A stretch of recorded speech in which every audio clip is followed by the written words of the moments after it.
This year marks the 40th anniversary of the Junior Ambassador Program, in which sister cities Musashino City, Japan, and Lubbock, Texas, take turns sending groups of young people overseas to learn more about each other's culture and people. John Steinbeck once wrote, "People don't take trips, trips take people." As we listened to each of the students, parents, and chaperones we interviewed for this film, it became clear just how right the famous author was.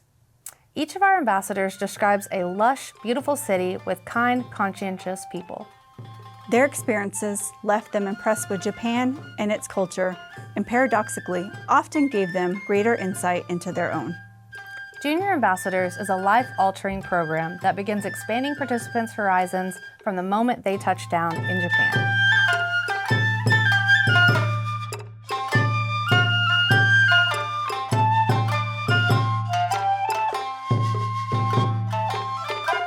We had flown for 13 hours, so we were ready to, number one, get off the plane. You're tired, you're hungry, but you get there and you kind of get a whole nother energy. One of the first things that I saw would have been on the bus going there from the airport. Every time we were on the freeway or whatever and we passed a street, it all looked like a Windows screensaver. You know, just the pretty signs and things like that and the shops. Whenever we got to the airport, I saw all the people and they were all happy, and I saw like Mario. It was like more humid. It felt like kind of misty. Well, for me, what stood out immediately were the people. They're just so respectful and they're so mindful of tradition, even in how we got off the plane.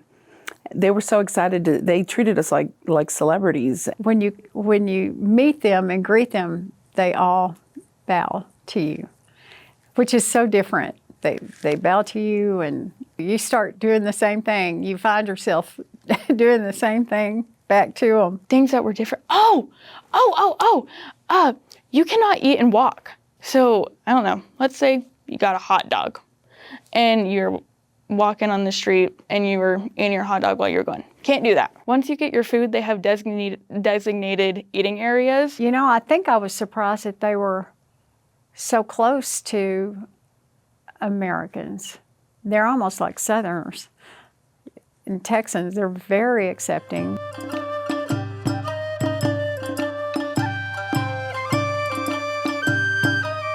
Musashino City and Lubbock are polar opposites when it comes to climate and natural beauty. Where we have big sky, an arid climate, lots of elbow room, and a laid-back feel, Musashino City is lush, green, compact, and bustling.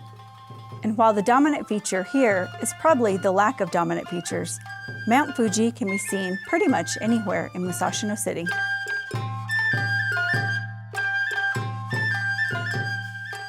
The unique beauty of Japan is the gardens. All of the vegetation, the plants, it's just so colorful. And I mean, they take care of stuff. Even there was a tree with flowers falling and there was already somebody sweeping and not just throwing the flowers. They had a bowl of water and they placed the flowers, and they have incorporated all that natural beauty into this growing city and into their neighborhoods. It always feels big over there because we would use trains to go everywhere. So I kind of would get on the train. It'd feel different than just getting in a car. I didn't have any direct experiences with Mount Fuji, but when we went to Skytree, which is the second tallest building in the world, or at least it was while we were there, and you go up to the top, you're supposed to, on a normal day, be able to see Mount Fuji from there. And you can see it from a lot of different places in the city, which I thought was cool until we got there, and it was really foggy that morning, and we didn't get to see it. But my chaperone, Wood Franklin, actually showed us pictures of when he went a few years before. I think that the city itself was absolutely beautiful. I remember walking through the streets at night and we were going to go get we went to a 7-Eleven. And I just remember walking around and I felt so safe and it was so pretty. All the lights were shining everywhere. It was. When we went to the fire station, they lifted us on that tall ladder. And we could see Mount Fuji from there, and we could also see it from Skytree. Kind of reminded me of Mount Rainier. There are really great parks inside of it, and the parks are usually really big and have tall trees so that you can't see the city around you, and it's easy to forget that you're inside one of the largest metroplexes in the world. We got to walk around a park, and there were so many temples that were so interesting to go see. The atmosphere to me felt very respectful and serene. Everything there was meant to be sacred, and you knew what was supposed to be sacred. One of my favorite stories, there's this one pond there, and it's a swan lake. And I think the rumor is that if you and like your partner go on a swan ride together, y'all are gonna break up. And it was so funny and cool to just be there and just experience all of it.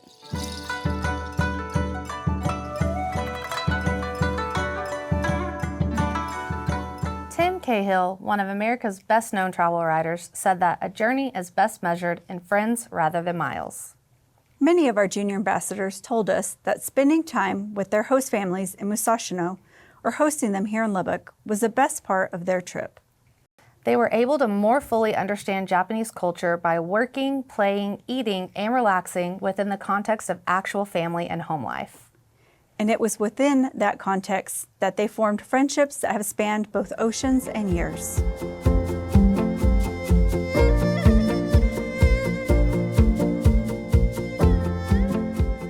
The first time that I got involved with junior ambassadors was my daughter had applied for the program, and it was really exciting because at that point, I was there helping her to prepare, raise her money, learn another language, learn the culture. But then I became a host family, and so that was another experience. And these kids, we had one that spoke English and one that didn't.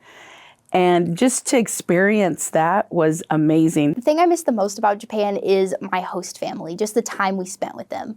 It felt very positive to be in that family space and experience what family is like in a different culture. And I think that it shows this universal feeling of what a family should be like, because they were very much like an American family. I mean, we watched Beauty and the Beast and we played games and we ate a family dinner sitting around a table. I got to meet Akito and Chikara when we got to host them here in Lubbock, and I called them very, very well friends, and it just established such an amazing connection, not only between us, but also between the cities. I think something that they probably enjoyed a lot about Lubbock is probably just how open and wide everything is. So I think that it was really cool and had a lasting impact on them to be able to experience our culture and just things that we do here. And then my favorite part about that is whenever I went back to Japan, I was able to reunite with them and see both of them again. There was never any resistance. They were very open-minded to experiencing and really immersing themselves in our culture. The first day, everybody's nervous.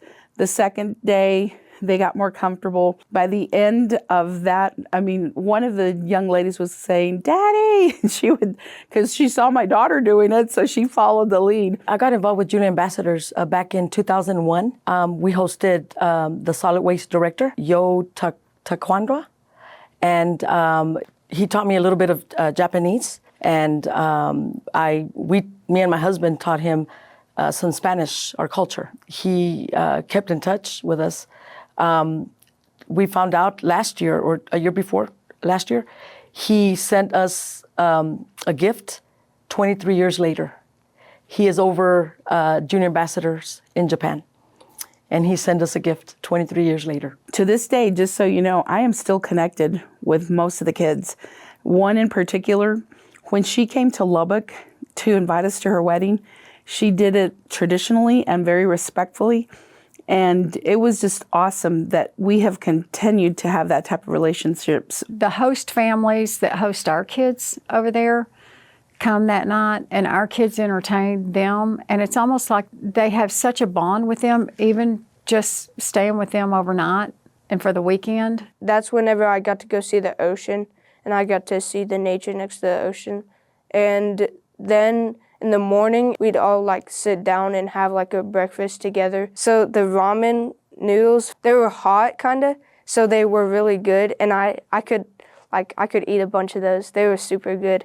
And then the eggs in the morning, it was more like a soup eggs. The fried chicken that my host mom made, it was not like your American fried chicken, but it was really good. I don't know how to describe it, but it was very good. Okay, I'm a very big dumpling person. They have amazing dumplings and amazing ramen. And my favorite, like one of my favorite memories with my host family, made homemade dumplings with me and taught me how to make them. Their food was fantastic. I think that's a great way to put it. More nutritious and less filling. Of course, when they show up and you get to start getting to know them, it's great. But when they're departing, it is a very heartfelt because they become part of your family. After they left, I had cards sent to me, very formal. You know, the gifts that they sent were so special. And as I mentioned, you know, one of my Japanese daughters is forever part of our family. And she even named her son Kristen, so kind of close to mine. But she learned how to speak Spanish. She became a news reporter, so many different things. And I felt like we influenced her just from staying connected and staying engaged.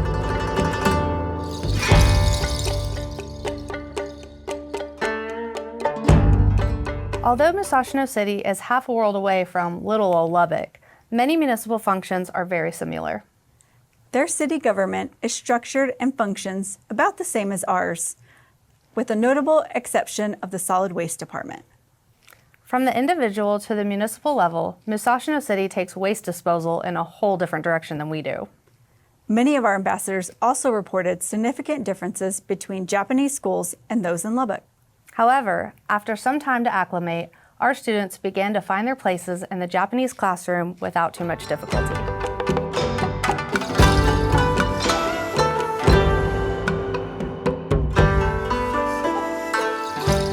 So I learned a little bit about their system of municipal government while we were there. It seems a lot like the government we have in Lubbock. There was so many favorite memories, but I think for me was getting to meet with the council and getting the experience of how they run a city council meeting, the pride that the citizens take in their council as well as the community. And, you know, I kept asking, if you had a little piece of trash, I'm like, is there a trash can out and about? They don't have those. They make each person pay per trash bag instead of just paying like for waste removal somewhat. It's like you pay per trash bag to keep down on waste removal. They do this thing where they compress the trash. So they put it all into this big room and then the walls like compress in on both sides and it makes it like a cube and then they burn it. Probably my favorite memory was going to school, watching our kids interact with their kids, watching how they actually have their school laid out, how they interact, their teachers interact with their kids, their different subjects, their way they do their different subjects, their daily routines. That's probably my favorite memory. They're a little bit more strict. In the meetings before we went, they would tell us all about the dress code and how we had to have our hair a certain way, not below the eyebrows and things like that. But it's also interesting the way that they do things. Like the students prepare the meals that they have at lunch. But I definitely remember the music class, and I'll always remember that. Playing the harp, that was my favorite part. Like any two siblings, Lubbock and Musashino have unique characteristics, personalities, habits, and customs. However, the bonds between them are forged by human-level connections.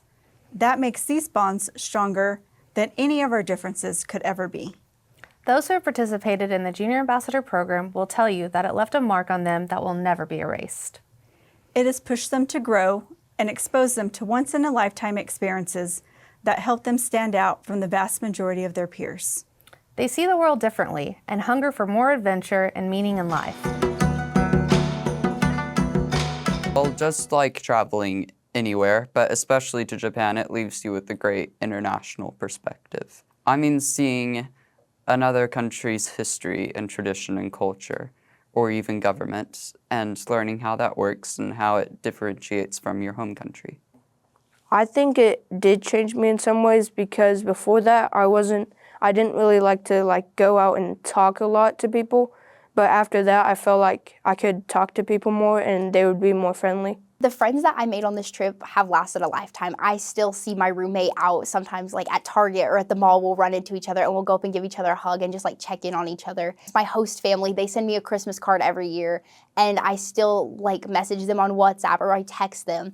And so I think that just it showed me the power of relationships and that like we're 6,000 miles away and I can still message and communicate with this family and they care so much about me even though they only knew me for 2 days. The fact that we have an exchange program with a city in Japan and others, like no other city in Texas has an exchange program like this, I think is something that really speaks volumes to the character and the persistence of the people in Lubbock that were willing to keep something like this going no matter the cost. I would say that this program was one of the best experiences of my life. I still to this day, like I went 3 years ago now, and to this day, I still contact my chaperones and tell them like, hey, I want to help out with this program. It's something that really works on your heart and shows you the power of relationships, communication, networking, and it taught me how to apply for things and like apply myself. I'm working now that I'm in high school on scholarships, college applications, all of these different things, interviewing even. And it's something that taught me how to do that at a young age. And I feel so prepared when I walk into any space now because of the skills that this program gave me. I'd say it impacted me just due to how differently the world works in all the different places. And I think it's so important for everybody to at least go be able to experience another place's culture. I think that that's so important because it makes everybody be able to just connect more with people. And I think it makes us ourselves better people. I noticed a difference in my son when he got back from Japan, and he still keeps in touch with his friends from Japan. My daughter realized that she wanted to major in Japanese because of the people that we hosted at our home, and she knows how to write it, and that way if we ever host again, we were able to communicate. The leadership that it develops in these kids, if you could see these kids when they leave this country and when they come back to this country, there's a huge difference over that week. Huge. What we take and what we bring back are two different kids. On behalf of every junior ambassador, chaperone, and host family, we would like to thank the city councils and staff of Lubbock and Musashino City for their investment in the life of 40 generations of junior ambassadors. We also look forward to their commitment and support to another 40 years of this invaluable exchange program.